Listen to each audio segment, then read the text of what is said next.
From Peterson reaching out to millions of people with his massive online presence, to him creating even more polarization in social circles, here's how Jordan Peterson is negatively impacting society. Now, there's no denying that Peterson is among the most popular critical thinkers of our time.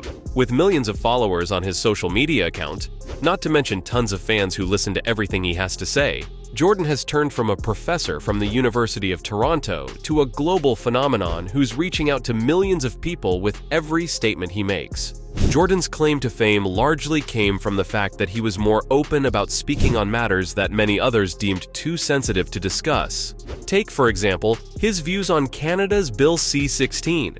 Back when the bill was first introduced, Peterson was among the most vocal critics, and this is what gave him his first opportunity to cultivate an audience of people who agree with his more controversial views. In the years that followed, people began viewing him not just as a public intellectual, but to some, he's also seen as a hero figure, if you can believe it. Empowered by his audience, Jordan has continued to give his take on popular topics concerning society while also sharing his core beliefs and values. From lobsters to feminism and postmodern neo-Marxism, Peterson has his hat in just about every ring. Generally, he preaches the concept of individual responsibility, with a focus on more traditional values. He also urges his followers to find personal meaning in their lives.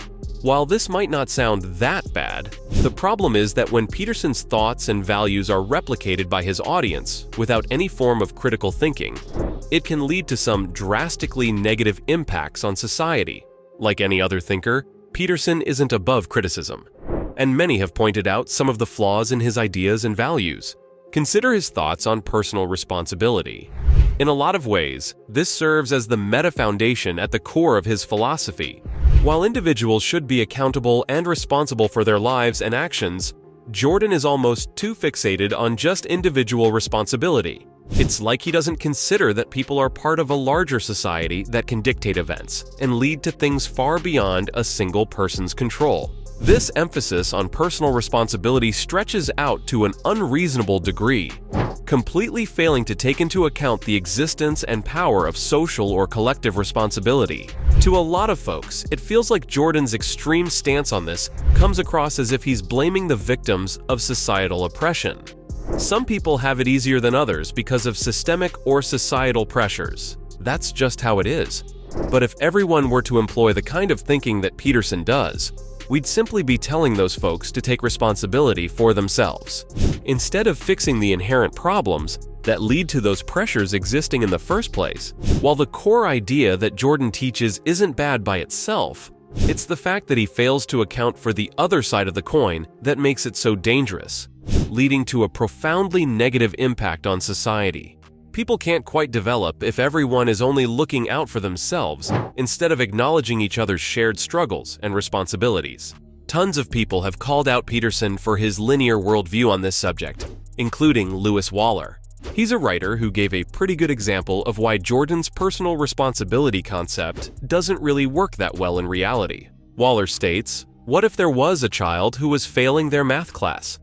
As per Jordan's views, the child would definitely be individually responsible for his poor grade, and sure, it's possible that he simply didn't study hard enough.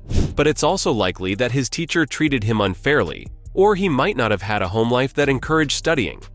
All these factors come into play in the real world, and that's precisely what Peterson's view on personal responsibility fails to acknowledge. But that's not his only view, which has led to some pretty negative impacts on society. I mean, his views on gender roles aren't exactly better. If you've been following Peterson for a long time, you'll know that he often gets into debates with people who criticize him for his, frankly, outdated view on gender roles. Peterson is a traditionalist through and through. He likes to think of men as the providers and protectors of society, responsible for taking on what he defines as tough jobs. On the other hand, he relegates women to a lesser role by policing them according to what he thinks is right. And it's not just that Jordan has different opinions about feminists. He straight up views them in a highly distorted and disrespectful way. He's said stuff like how feminists all wish for brutal male domination, which is downright bizarre. With millions of fans, you'd think he'd be more careful with the kind of ideas he's airing out there, since they have the potential to influence the minds of tons of people. This is especially true when you consider that he appeals mostly to young, vulnerable men.